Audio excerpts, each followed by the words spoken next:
Okay, now that you have discussed and defined monopoly and discuss and explain the characteristics of monopoly. Monopolies can be classified into two groups due to the barriers that exist. These two groups are natural monopoly and artificial monopoly. Okay, let's start with a natural monopoly.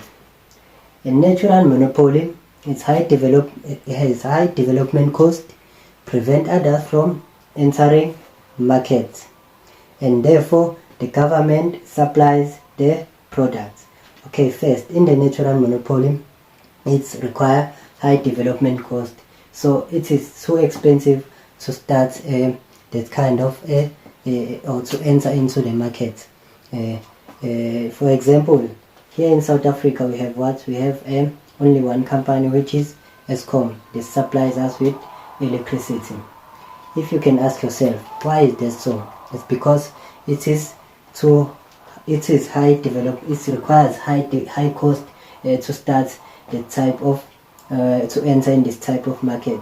That's why Eskom is a monopoly. So therefore, the government supplies the products in this markets. E.g., electricity in South Africa is provided by the government enterprise, which is Eskom. Yes, that's correct. Which is Eskom. It costs billions of rands to build and maintain power stations, and therefore there are no other suppliers. So it's too costly to develop power stations.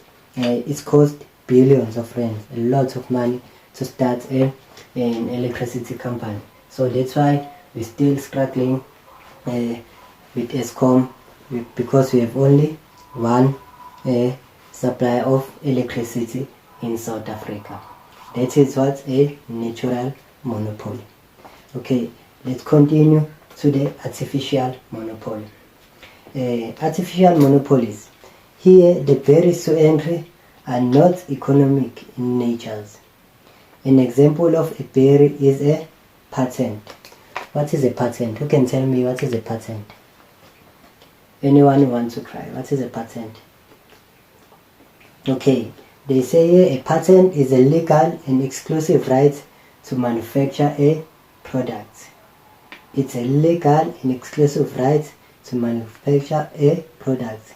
Licensing is another way in which an artificial monopoly is applied. This means a patent is a form of a license that allows you to manufacture or produce a certain product or supply with a certain service. And supply with a certain service. So these are two types of natural monopolies and artificial monopolies. In this case, let's read the extracts about Eskom and see what we can find out about a natural monopoly and artificial monopoly, and see if Eskom really falls under the two main groups of the monopolies. Okay, let's read the extracts about Eskom. Okay, Eskom has enjoyed a near monopoly in both generations and transmission since its creation in 1923. In 2004, for example, it accounted for approximately 96% of South Africa's total generated electricity. 96%, it's a huge percentage, which proves that Eskom is the only company here in South Africa that supplies us with electricity. About 96% of South Africa's total generated electricity, Eskom is supplied. So it remains the country's primary electricity supplier. Why does Eskom remains the country's primary electricity supplier? Because it is a monopoly and it is the only company that supplies us with electricity, and it is require high development costs to do what, to start an electricity company. That's why we're still struggling to introduce some new companies in the market. So today it remains the country's primary electricity suppliers generating more than 90% of the electricity consumed. It also owns and operates and maintains virtually 100% of national transmission network, comprising approximately 33,000 km of high tension between 132 to 765 kV transmission lines, the bulk of which 19.52 km is at 400 kV. Eskom shares the distribution network with approximately 87 licensed municipalities. Okay, underline this point. It shares approximately with 87 licensed municipalities.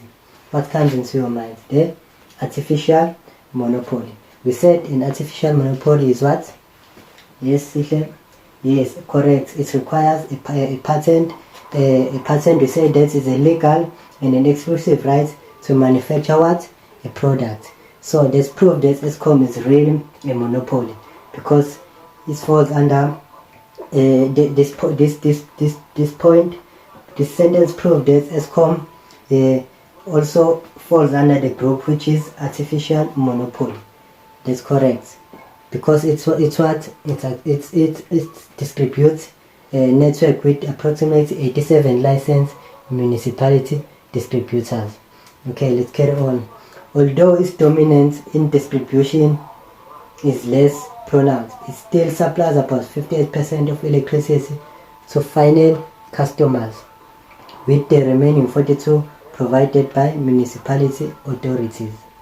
These local authorities buy the majority of their power in bulk from Eskom, although a few also generate small amount of electricity in their respective area of jurisdiction.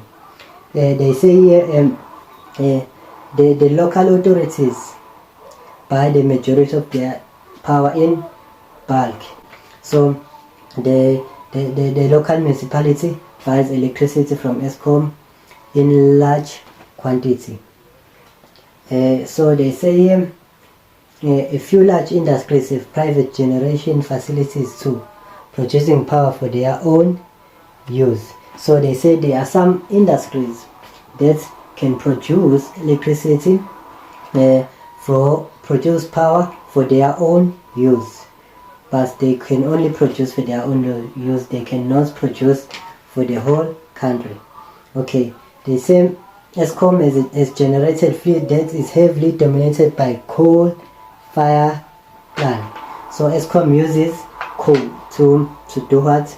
To generate what? To generate or dominate what? Electricity. Let's look at the figure 2. A detailed breakdown of the fleet can be found in the appendix. So let's look at the pie charts. We have what? We have gas and hydro, nuclear and pump storage and coal.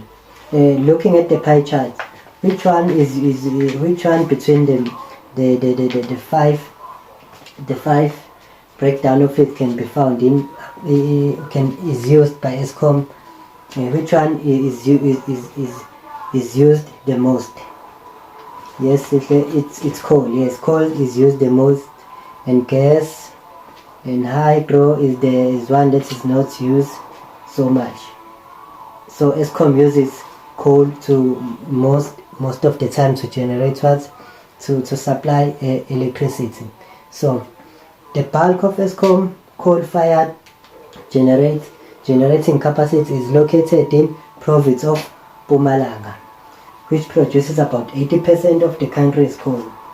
Eskom also operates Africa's only nuclear power station, Compact, located near the major load center of Cape Town, at the opposite end of the country.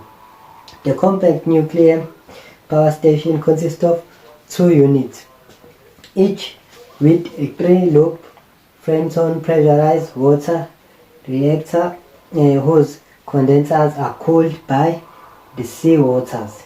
The station boasts the largest turbine generator in the southern hemisphere and is considered one of the safest of the world's top ranking.